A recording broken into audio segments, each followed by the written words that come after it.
Morning, everyone. Thank you so much for your patience as our honored guests from the Republic of France arrived.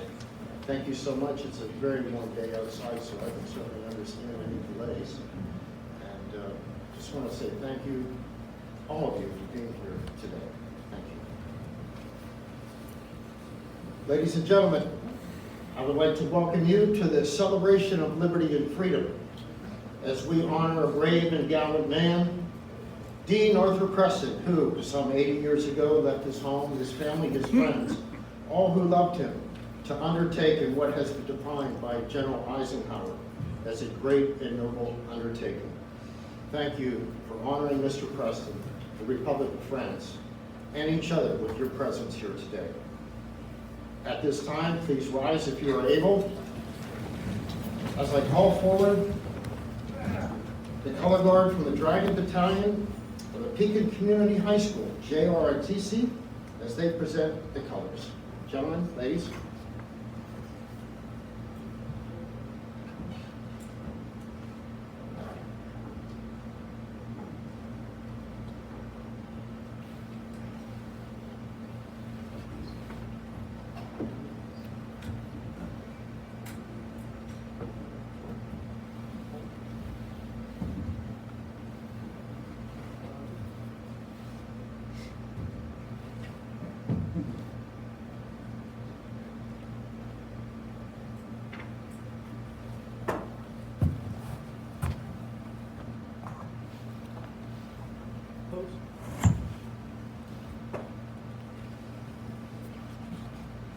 Ladies and gentlemen, please kindly remain standing as I introduce accomplished Metropolitan tenor, Mr. Thomas Booth, accompanied by pianist Patricia Knight, as they perform the Star Spangled Banner.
Thank you, ladies and gentlemen. Please be seated. I want to thank the professionalism of the color guard. Excellent job, young men and women. I think our nation is in good hands with these cadets that we have. Of course, Tom and Patricia, thank you so much. That was beautiful. Before we progress further into our program today, I would first like to take a moment to remember the servicemen and women who have selflessly served for the cause of liberty and freedom. Please join me in a moment of silent meditation to remember those who have given their last full measure of devotion, which President Lincoln spoke so eloquently of in his immortal 1863 Gettysburg Address.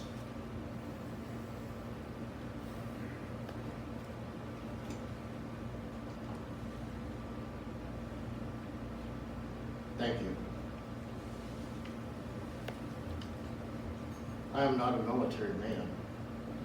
I am dressed today as my great uncle, Steve Simcoe, a mechanic in the 422nd Night Fighter Group. He and 10 other members of my family and my stepfather served in World War II.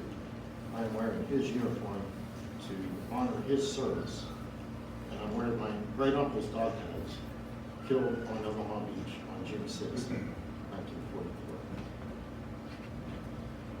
Looking back 79 years ago from this very moment, Dean Preston and his fellow soldiers, sailors, and airmen of the Allied Expeditionary Force were a mere week into their amphibious landings along the coast of southern France. Since 1940, the occupied citizens of one of Europe's most beautiful regions, had long awaited their liberation from Nazi tyranny. Operation Dragoon, the opening of a second front on French soil, coupled with the first being the landings in Normandy on the 6th of June, was designed to stretch the enemy's resources, dislodge them, and destroy them from two distinct directions. Forces from America, Australia, Britain, Canada, France, Greece, South Africa, and New Zealand, significantly aided by members of the French resistance, assured that once the landings on the soil began, the enemy would be sat back upon their heels immediately. Throughout today's ceremony, that little known invasion of southern France will become the centerpiece of Dean Preston's overseas service. But for now, friends, please kindly allow me to introduce our special guest for today's extraordinary program. Monsieur Yannick Teguen, Consul General of France to the Midwest. Press Attaché Pascal Furlong, the Consul's Press Secretary. Thank you, Pascal. Sergeant Major David Merrick, United States Army retired. He is from the Pekin Community High School. He is the senior Army instructor. Mr. Buster Hanley, Executive Director of the Preston Hanley Funeral Home, LLC. Representing United States Senator Dick Durbin, Mr. Daniel Bean, Senatorial Aide. Representing Congressman Darren LaHood, Mr. Joseph Roberts, District Aide. Representing State Representative William Howard, Ms. Ann Fisher, Chief of Staff. Representing State Senator Sally Turner, Ms. Barb Frobish, Legislative Assistant. Is the mayor? No? Sorry. Representing Pekin City Council, Councilman John Abel. The staff and leadership of our host, the Preston Hanley Funeral Home, with Mr. Buster serving as General Manager, who along with his staff have embraced this event, honoring Mr. Preston from the get-go. And I was here yesterday, spent several hours here, and I never saw a more professional group of people. So thank you, Buster. And of course, the backbone of America, every veteran present and active duty members of our armed services, and those aspiring to be the next greatest generation. Welcome and thank you for your service to our great country. And of course, seated to my right is our honoree, Corporal Dean A. Preston, who is turning 99 years of age this November. Thank you.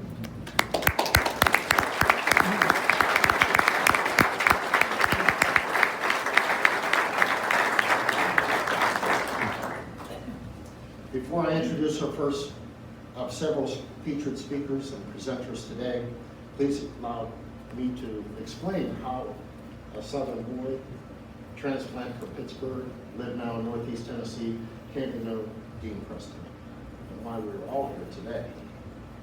On a somewhat chilly evening in Tennessee a couple Februarys ago, an article came across my newsfeed about a 97-year-old World War II veteran still working at this very home here in Pekin.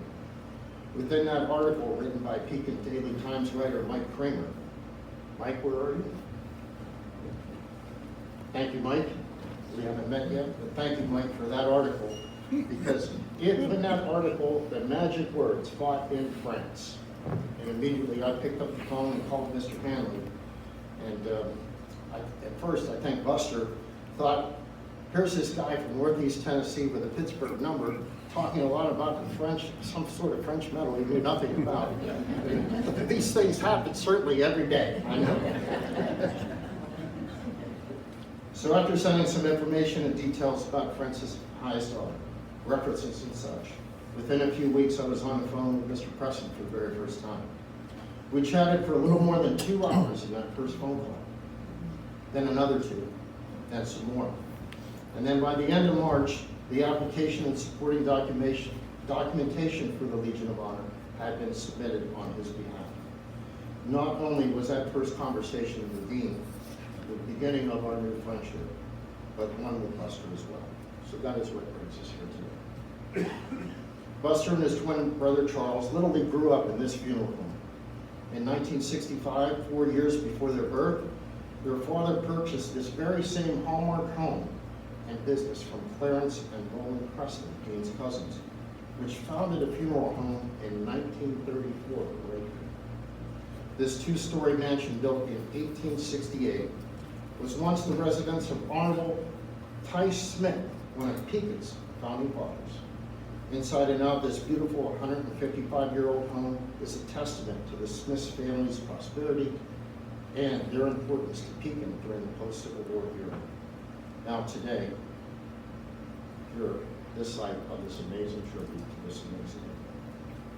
Ladies and gentlemen, please kindly welcome our host and still Dean's boss, Mr. Buster Hammond.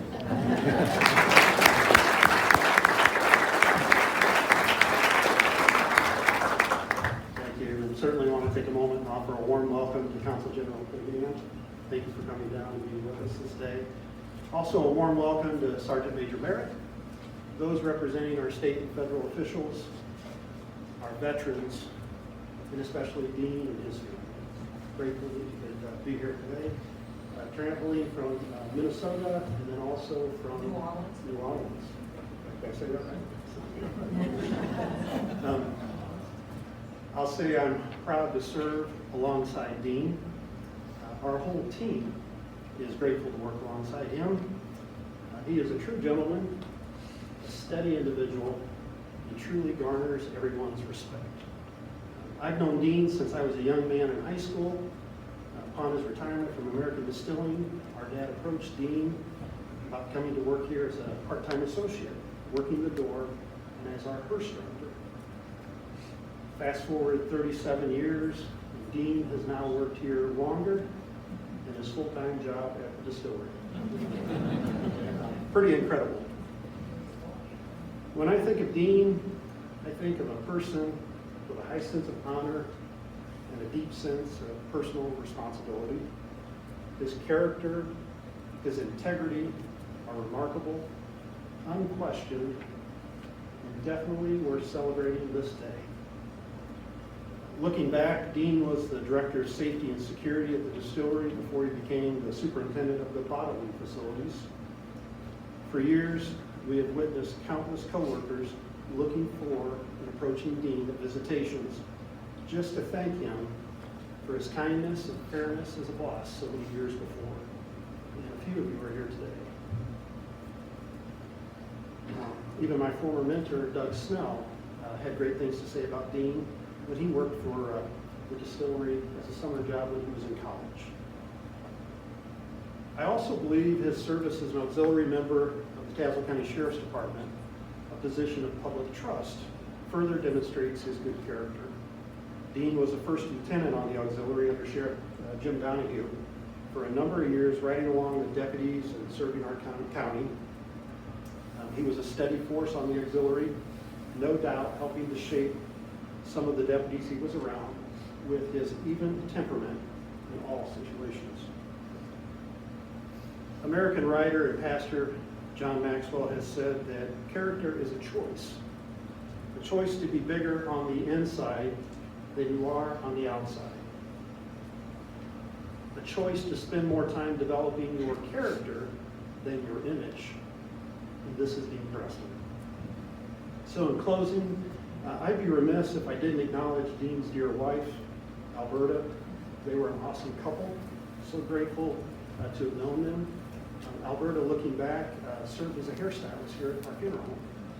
And I think that's how the introduction came together and Dean coming on staff.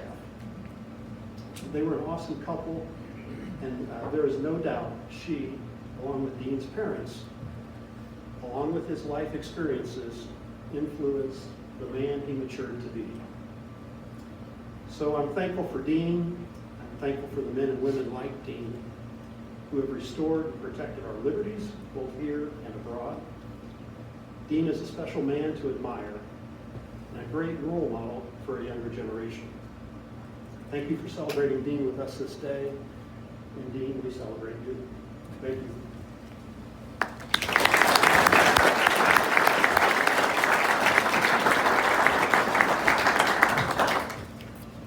Thank you, Buster. Well spoken. I just want to thank you again personally for all your help.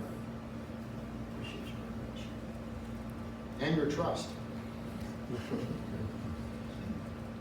Our next speaker, for 4 generations, love of country and military service has been a way of life. Both his parents have served in the United States Air Force. His grandfather saw combat action like Mr. Preston in the Battle of the Bulge. And his son Gunnar, Harakasan, translated from Japanese, meaning fallen umbrella, is presently assigned to the 3rd Brigade Combat Team of the famed 101st Airborne Division. Since serving our great country since 1992, steadily over the next 30 years, Sergeant Major Merritt has advanced his skill set from a simple fuel supply specialist to the NCO responsible for training the Illinois Army National Guard in Springfield. As part of his noteworthy military career, Sergeant Major Merritt has served in Iraq during Operation Iraqi Freedom and in Poland as part of a partnership with Poland's Territorial Defense Forces.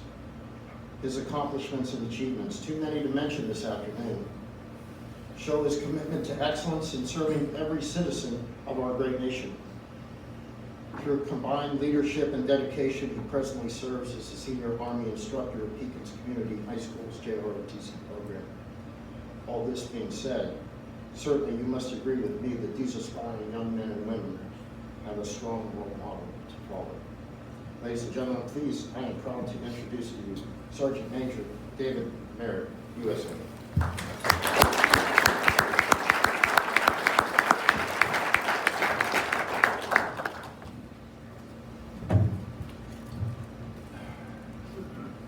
Good afternoon.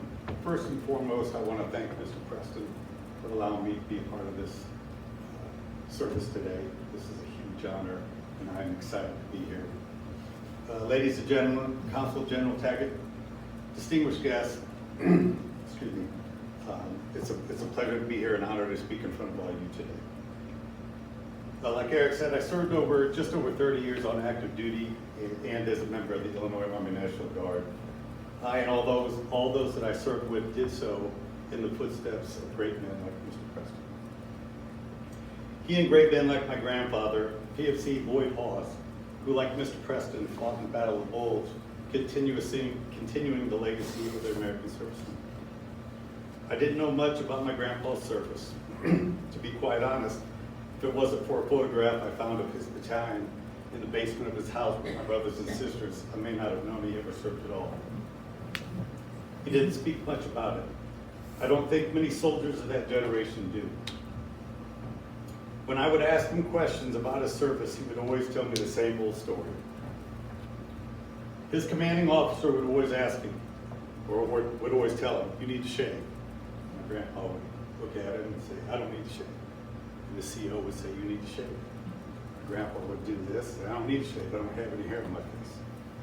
And the CO would say, "You need to shave, or you'll be doing extra duty." And too much, excuse me. My grandpa he would always laugh when he told me that story. And I think it really hit home with him because I never saw a hair on that man's face the rest of my life, the rest of his life. I'm 50 years old and I still can't grow a beard. So I understand where he was coming from. My grandpa passed away roughly 8 years ago, and it wasn't until then that I learned what he actually did in the Army. I found his World War II yearbook and discovered that he was a member of Gun Team 4, Bravo Company, 143rd Anti-Aircraft Artillery. He moved throughout Europe, and he fought the Battle of the Bulge. I read that yearbook cover to cover and thought to myself, come on, Grandpa, the best story you came up with was about razor blades and shaving cream. Men like my grandpa, men like Mr. Preston, are silent heroes. No need to tell war stories. They were sent to fight a war, and they did so honorably. They came back home, they went to work, and they lived their lives. However, they should be recognized for their service, and their stories should be told. For it is soldiers like them that inspire others to join. I would like to thank Mr. Montgomery for his service to World War II veterans around the country, for recognizing their sacrifice and commitment to our great nation. Every member of the military joins for a different reason. For some, it's a sense of pride in country. Some are inspired by stories of family or friends, such as Mr. Preston. And for others, it's simply, they have simply no other option in life. I myself joined for the college money. Of course, I knew my parents were prior service Air Force, and that my grandpa had fought in the Battle of the Bulge. So there was an unconscious motivation involved to make them proud as well. I enlisted in August 1992. My initial contract was for 2 years and 21 weeks. 30 years and 3 months later, I retired. So why did I stay the additional 28 years? Simple. I really enjoyed being in the Army. I took great pride in putting that uniform on every single day. I wanted to be part of something that was bigger than myself, and I found that in the Army. I wanted to be part of an already established legacy of what it means to be a soldier. In March 2003, my unit was activated and sent to Iraq in support of Iraqi freedom. I don't believe anybody's really ready to go to war. I knew I wasn't. At that point in my life, I was 30 years old and had 2 young children. But you go and rely on your training, and you do what you need to do to survive. I was able to speak and see my grandpa before I left, and his advice to me was simple: stay safe. He gave me a little pocket Bible that his church had given him prior to leaving. The very Bible he carried with him in Europe during the war. His name was on it, and it was dated August 24th, 1943. I was deployed for 17 months, but I was in a fairly safe place. I was stationary the whole time. I thought of my grandpa's unit quite often and how during World War II, units moved all over Europe. Not all units, not all soldiers during the War on Terror were as lucky as I was. I now, more than ever, have such great respect for the warfighter. Don't get me wrong, I was in harm's way, but soldiers like Mr. Preston and my grandpa are the real heroes. I just hope my generation adds to the legacy that they helped build.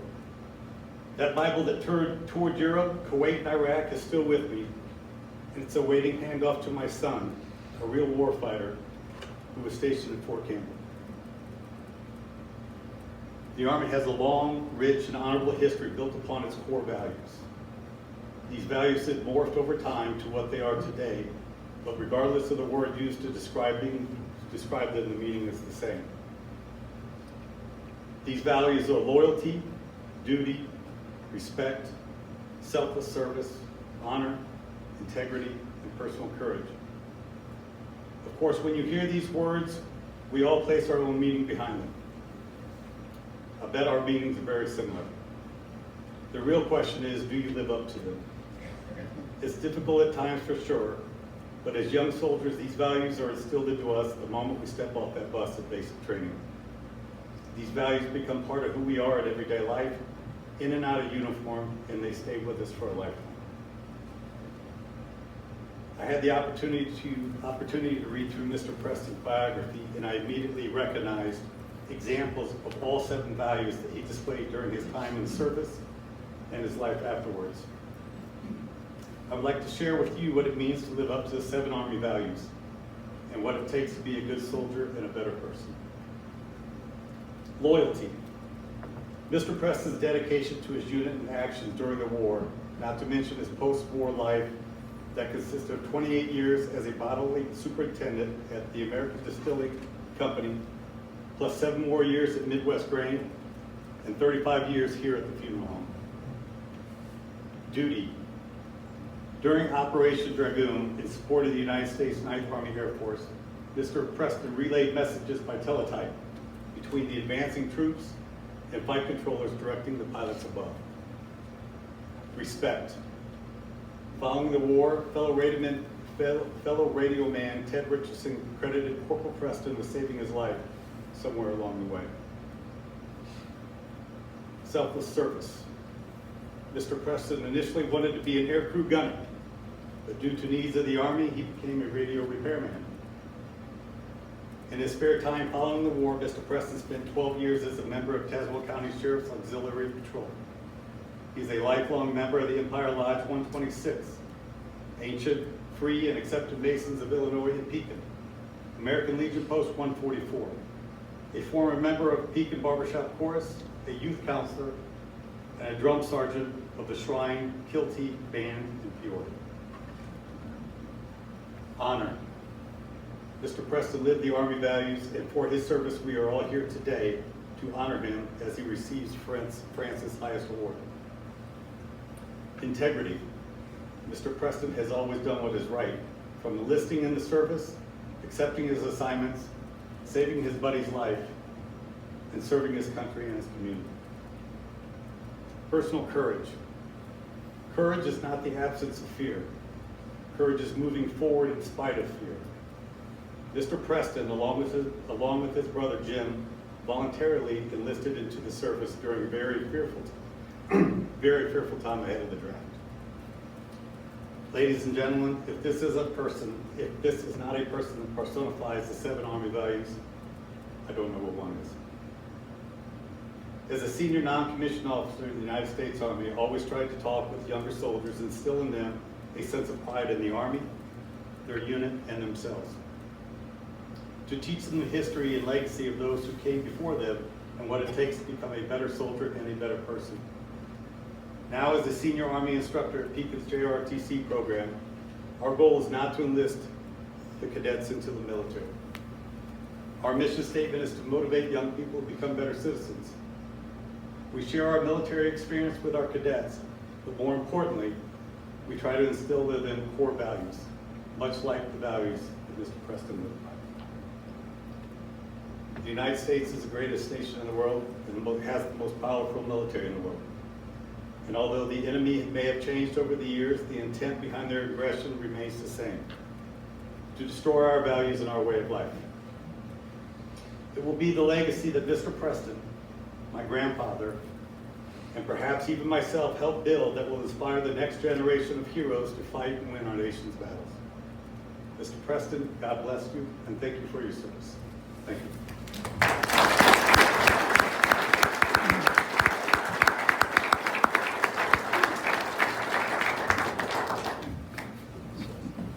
Thank you, Sergeant Major Merritt. Beautifully done. I hope that people that are watching this broadcast live across the globe are listening to your words. I firmly believe that we are all here today to show our love and admiration for Mr. Preston, not only as a soldier, but as a man. We do this on a personal level. Yet when the whole nation expresses their love and appreciation for those that serve bravely upon their own territory, fighting for their freedom, fighting for their liberty, most assuredly, that sentiment has to be expressed from a man who has devoted his life to international relations. Monsieur Yannick Tagan was appointed the Consul General of France in Chicago in September 2021, with jurisdiction for 13 states across the Midwest. A graduate from the University of Pantheon-Sorbonne, where he obtained a master's in international relations from the National Institute of Oriental Languages and Civilizations, where he obtained a degree in Arabic. He began his career at the French Ministry for Europe and European Affairs in 2005. In 2007, he was assigned to the Department of North Africa and Middle East, where his responsibilities included the bilateral relations between France and Egypt, as well as France and Jordan.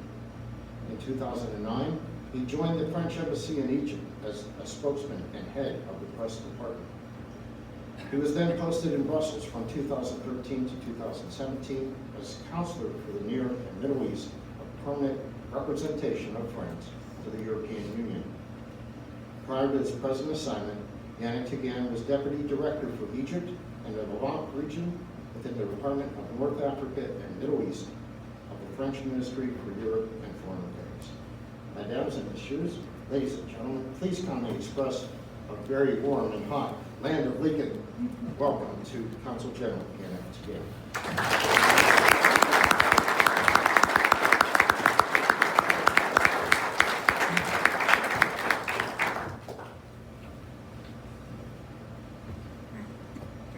Thank you very much for having me today. Dear Mr. Preston, family, distinguished guests, I'm honored and moved to be in Peking today for this very special tribute to you, Mr. Preston. In a few minutes, I will have the immense privilege to present to you, on behalf of the President of the French Republic, my country's highest distinction, the French Legion of Honor. And all the reasons for which you have been granted this distinction, and for all what has been said by very eloquent speakers before me, make me feel even more privileged. Mr. Preston, this medal and today's ceremony aim to mark France's eternal gratitude and recognition for your outstanding participation in the liberation of France during World War II. Corporal Preston, you were just 19 years old when you voluntarily entered into service in March of 1933. Being a volunteer gave you the privilege of selecting a branch of service. This is how you became a radio communication specialist, which was much needed on the front. Many years have passed since you left your family and this community for your military training and for your service. But France has not forgotten. You first started a long journey within the US. You entered into active service at Scott Field, Illinois. After basic training in Florida, you integrated a school of advanced radio repair at Camp Crowder in Joplin, Missouri. And finally, it is from Camp Patrick Henry in Virginia that you embarked aboard a Liberty ship for North Africa on April 22nd, 1944. And this was the beginning of your journey to Europe. Mr. Preston, after further training in Oran, Algeria, you and your fellow servicemen left for Italy, where you were assigned to the 927th Signal Battalion, a battalion which provided invaluable support to the troops throughout the war. Your duty was to install, operate, and maintain signal communications between the command headquarters and the battlefield, making sure transmissions were operational, reliable, and clear at all times. After the fall of Rome in June 1944, a turning point in the Italian campaign, a new mission was awaiting you, Operation Dragoon. Operation Dragoon is the code name for the landing operation of the Allied invasion of Provence in southern France. You departed Naples, Italy, and landed in France in Saint-Raphaël on August 15.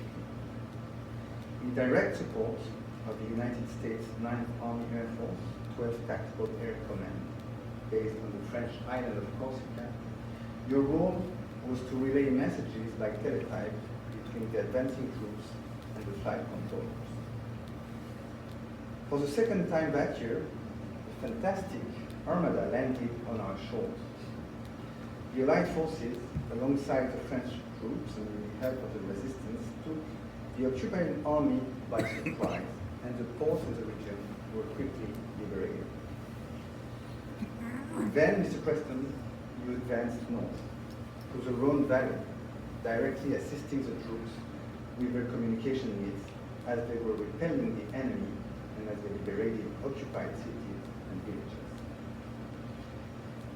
In the fall and winter of 1944 and 45, as you were following the advance of the 7th Army, you were on the front line when heavy fighting took place during the crossing of the Moselle River in the Vosges Mountains and in the plains of Alsace. You were present during the raging combat on the Maginot and Siegfried lines and throughout the Ardennes offensive, where you got caught in the middle of two fronts, somewhere near Metz and Nancy. Finally, in March of 1945, you entered Germany, and later you joined the European Occupation Force to guard and transport German prisoners of war in France. And it's only on November 1st, 1945, 18 months after you left Virginia, you returned to the United States. Mr. Preston, this ceremony comes 1 week after the official commemorations of D-Days in southern France.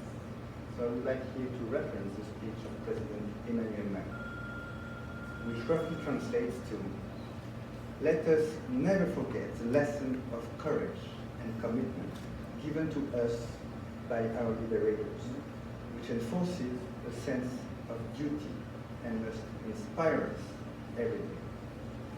These allies who came to die on our soil, on a land that for some they had never set foot upon, for the freedom of France and the values they share with us." Mr. Preston, thanks to your unfailing determination and bravery, you and your companions have restored hope to millions of people, hope that had been crushed by intolerance, violence, and the tyranny of the Nazis and the fascists.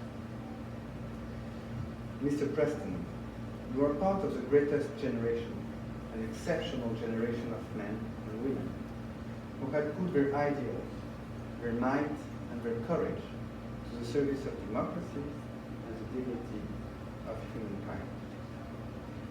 For your outstanding service during war, you have received many distinctions from the United States.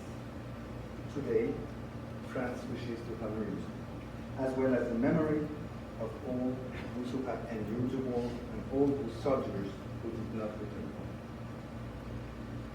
Mr. Preston, you are a true hero, a real hero, maybe a silent hero, but you are a hero. Because thanks to you, I grew up in a free country. In a country that has been living in peace for almost 8 decades, which is the longest period of continuous peace in modern French history. The French-American friendship has profound and long-lasting roots, deeply anchored within the Midwest and within. It has endured many centuries and outlived many political paths. And the French people will never forget what we owe you and all the American people. We will remain loyal to the legacy, sacrifice, and the values of the heroes who liberated Western Europe. Dear Mr. Preston, I could not be more honored to be the one to present you the Legion of Honor medal today. So from the bottom of my heart, I want to thank you, and I will now have to proceed in French.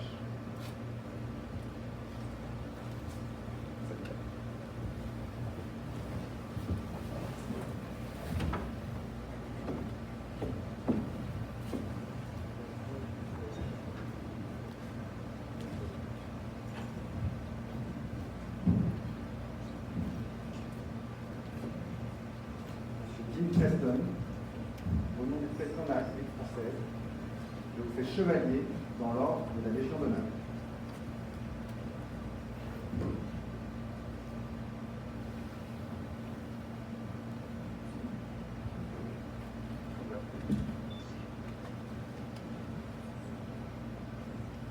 Félicitations. Congratulations.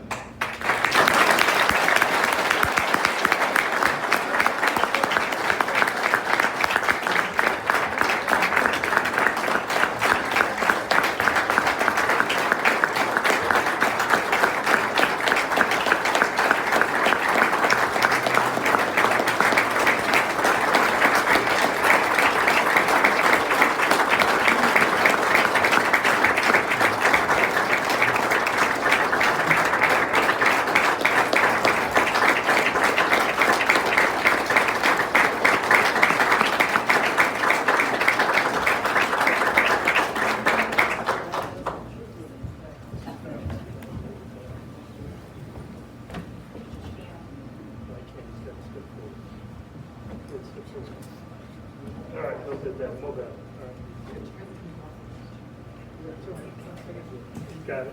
All right.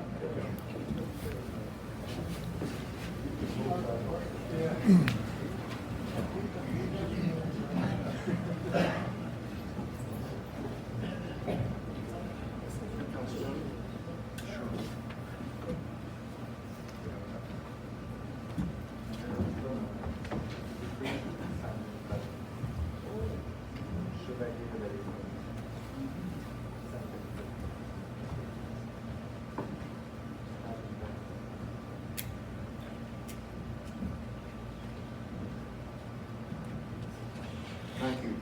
Ladies and gentlemen, in celebration of the friendship between the United States and the Republic of France, please rise if you are able as we honor America's first ally in freedom with the presentation of a Marseillaise, the French national anthem, performed by Thomas Booth and Patricia.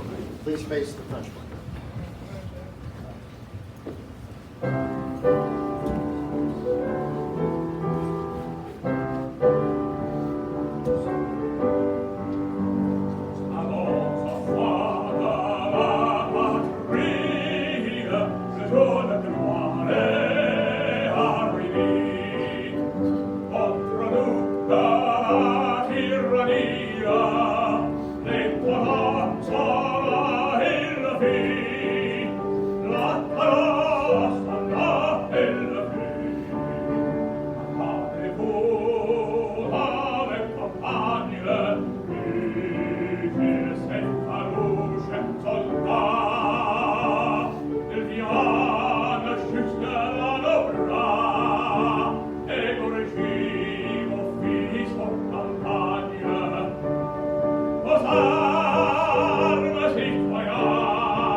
Thank you, ladies and gentlemen. Please be seated.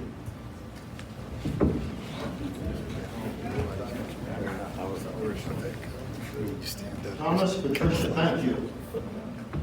Wonderfully done. Thank you, Thomas. Please, Thomas and Patricia.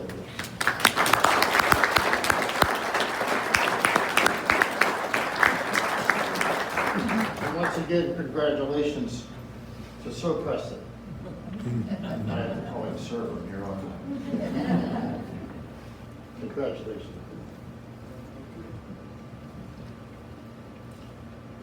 On behalf of Illinois State Senator Dick Durbin, or excuse me, Senator Dick Durbin at the federal level, I'm sorry. Didn't want to demote the long-standing senator. Sorry, Daniel. And the great citizens of Illinois he represents. District Aide Mr. Daniel Bean has come up from Senator Durbin's Springfield office to be with us here today. At this time, I would ask you to please welcome Daniel and come forward, Daniel, to express the Senator's greetings and present his letter of congratulations. Daniel.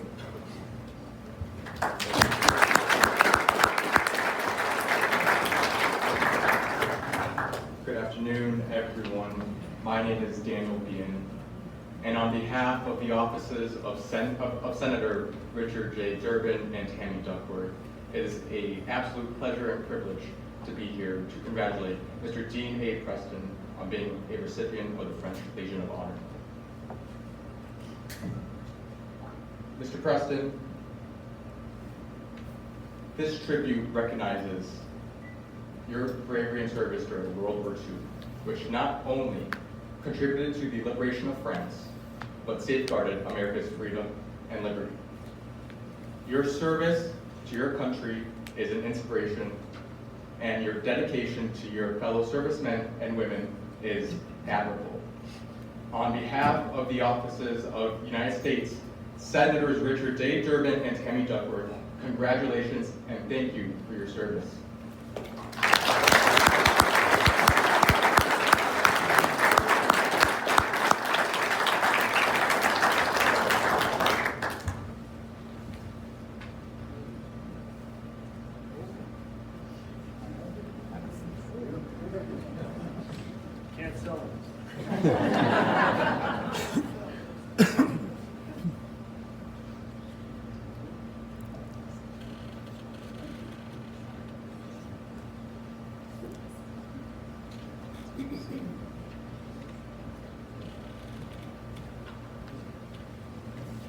Thank you, Daniel. On behalf of Representative Darren LaHood, representing Illinois' 16th Congressional District and the proud people he represents in Congress in Washington, D.C., I would like to welcome Mr. Joe Roberts, District Gauge of Representative LaHood, to please come forward and convey Representative LaHood's sentiments and congratulations to Chevalier Preston. Thank you, Joe.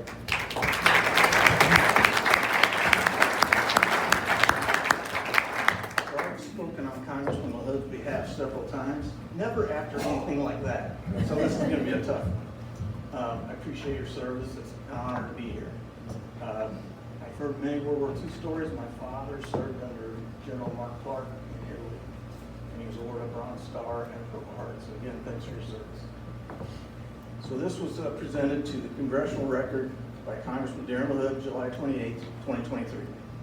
Today, I would like to recognize World War II veteran Dean A. Preston for receiving the French Legion of Honor, which honors World War II veterans for their service as they fought to secure France's liberation.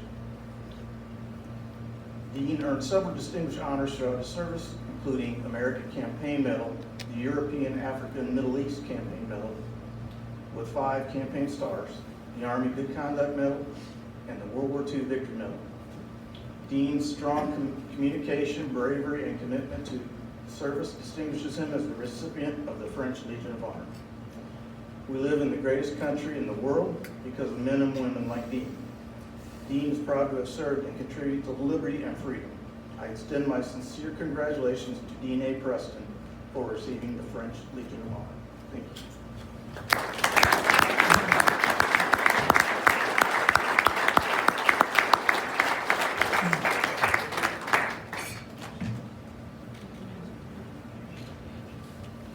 Thank you, Joe.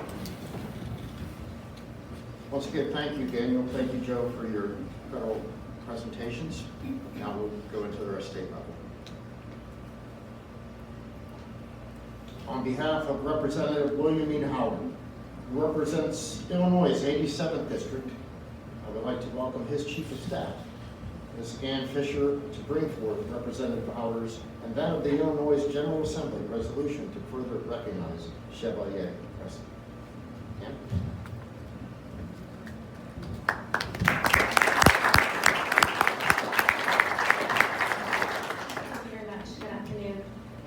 I'm honored to be able to be here on behalf of Representative William Howder to congratulate you on this amazing award in your service. Everyone who's spoken is a little bit tough act to follow, so I'm not sure what else I could say to further that.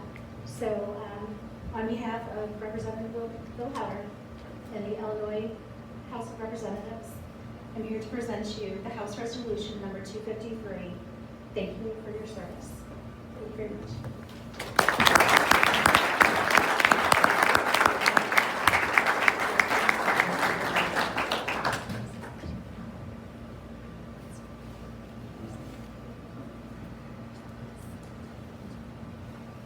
Thank you, Ann.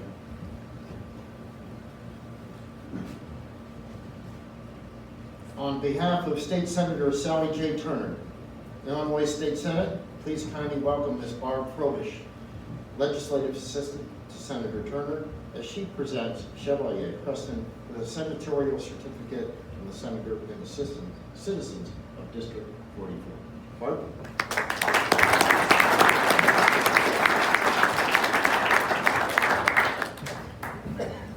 Thank you. I'm honored to be here to represent State Senator Sally Turner and present this Illinois State Senate certificate to Mr. Preston on behalf of the Senator and of my state Senate. And thank you so much, sir, for your service.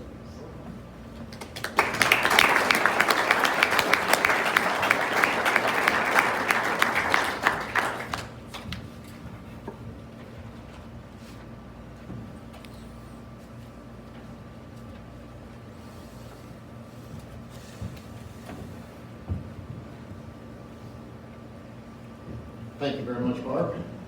Thank you, everyone. Daniel, Joe, thank you so much, Ian. Chevalier Preston not only is a French Legion of Honor recipient, and I'm not sure if there's ever been one, first one. And not only has he has been the first recipient of the French Legion Honor, he's nearly 100 years of age, and has seen so much history.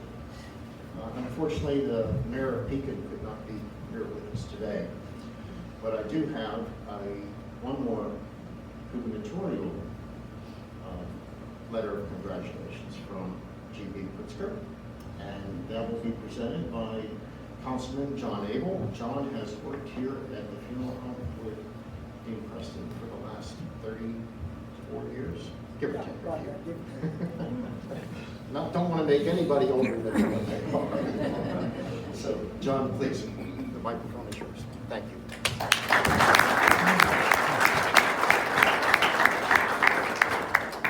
Dean, on behalf of the state of Illinois and Governor J.D. Pritzker, we have a proclamation for you to honor you and your service and your life of commitment and service to this community.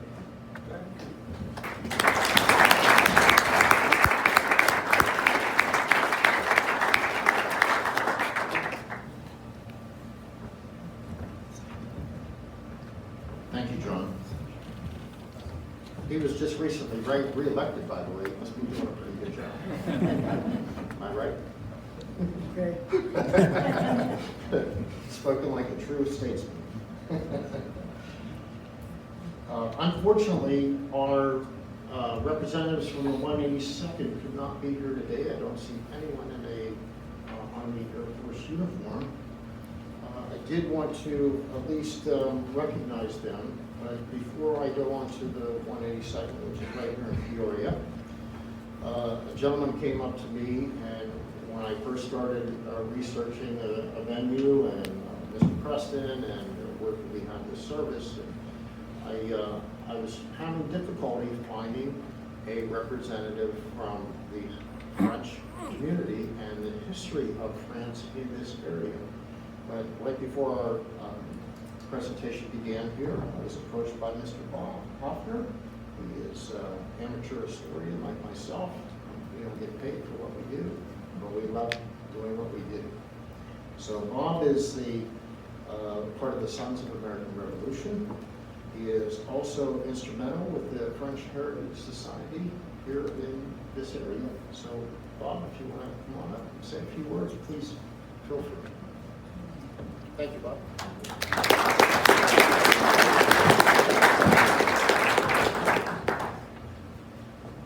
Well, first I want to thank the organizers of this event to allow a walk-on today, and I appreciate that very much. And there are two things that we want to pass on to you. One is from the French Heritage Society. The other is from the Sons of the American Revolution. And I would like to read at this time the letter from the French Heritage Society. It says, "Dear Mr. Preston, on behalf of French Heritage Society's Chicago Midwest chapter and the French Heritage Corridor Initiative's leadership team, I offer you my sincere congratulations for the honor bestowed on you today by the government of France in recognition of your service to France during World War II. Ties of friendship between French people and the people of Victoria and Pekin areas have existed for centuries. You have played an important role in preserving this long-standing and enduring friendship. Merci." I would like to pass this to Dean at this time and also ask Keith Bonnet if you would come forward and speak to you on behalf of the Sons of the American Revolution. Keith is our local chapter president of the Sons of the American Revolution.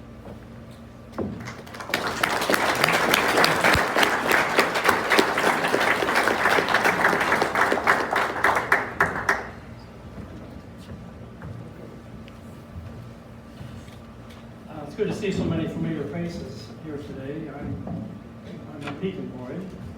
Again, my name is Keith Bonnet. I'm a local president of the Sons of the American Revolution Society, local chapter, Captain Zilly Moss.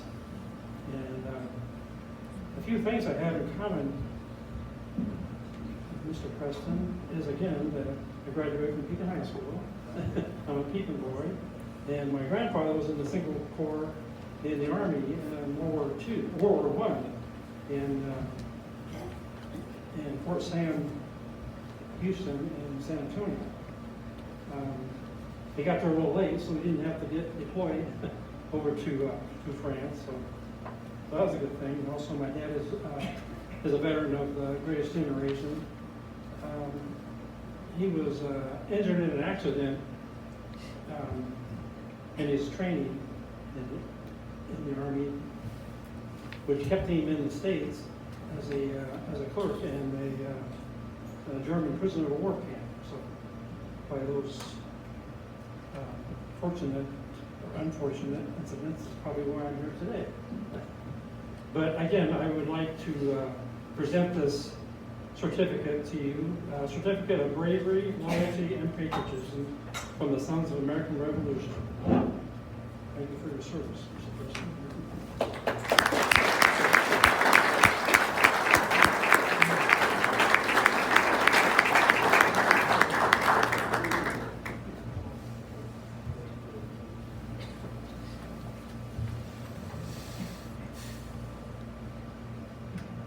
As I mentioned, the 182nd, I think it's just important to note their history here in this area. And obviously, over the weekend, you may have seen a B-29 bomber flying around the community.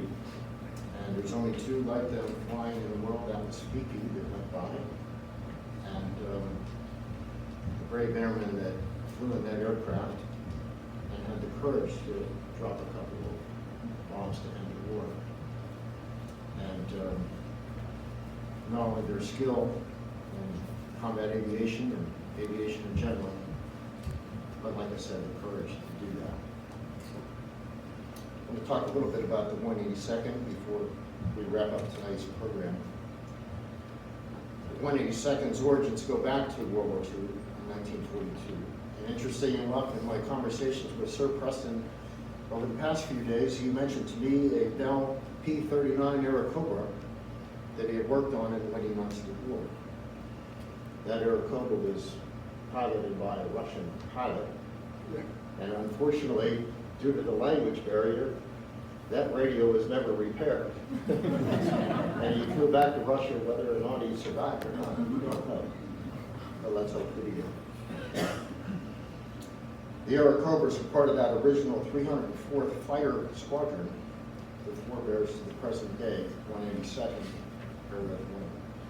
In commendation letters written by the staff of the 12th Tactical Air Command in 1944-45, executive officers praised the 927th Signal Battalion for their efforts and especially mentioned the radio teams as performing miracles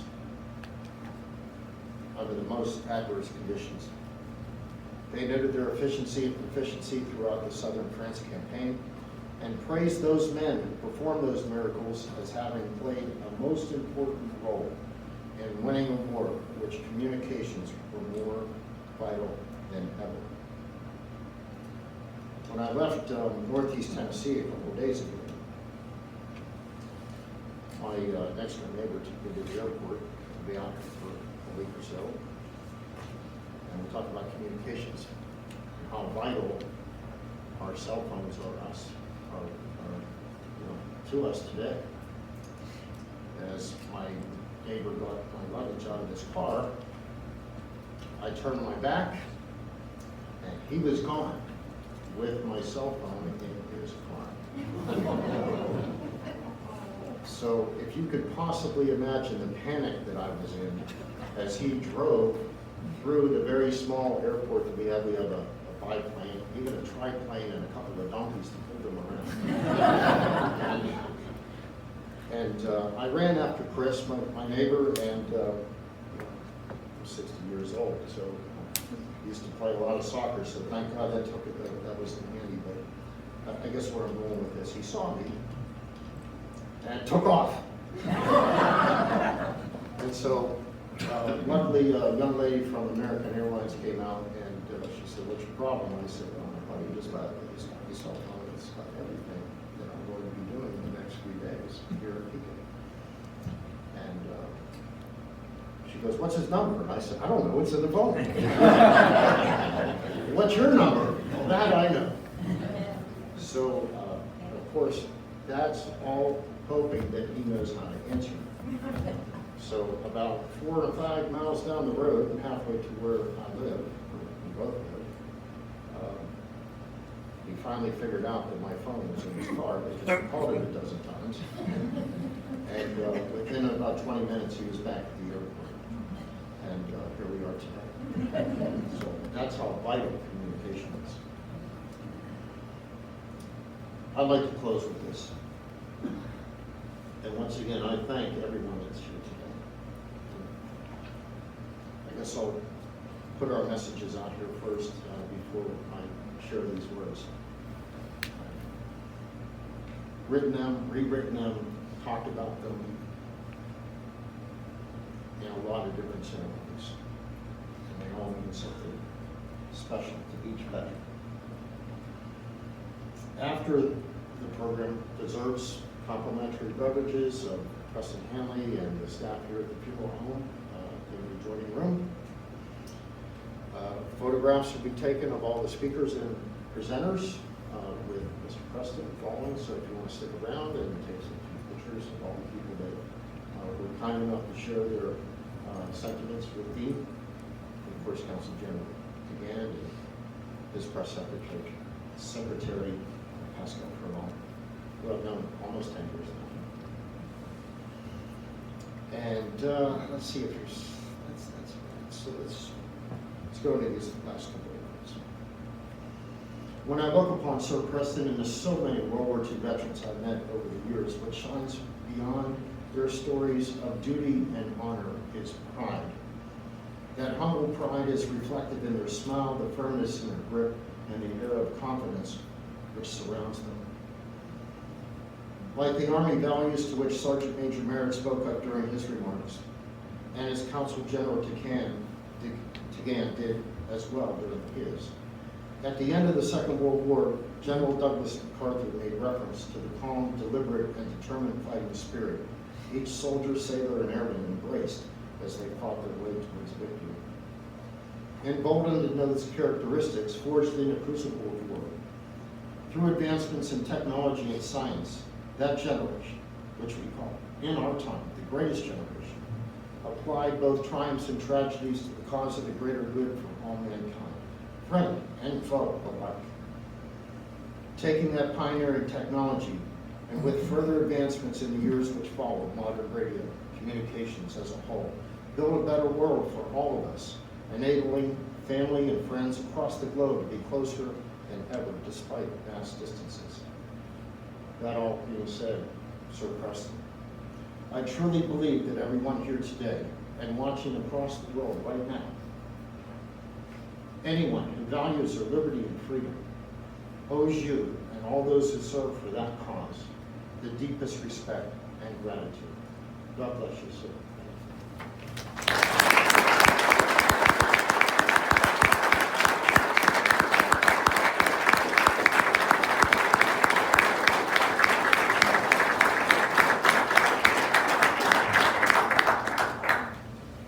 Friends, please rise if you are able. At this time, I would like to call upon the color guard from the Driving Battalion, the Lincoln Community High School, JROTC, to retire the colors.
Thank you, ladies and gentlemen. Please be seated or commence as customary at celebrations like this. Thank you so much for attendance.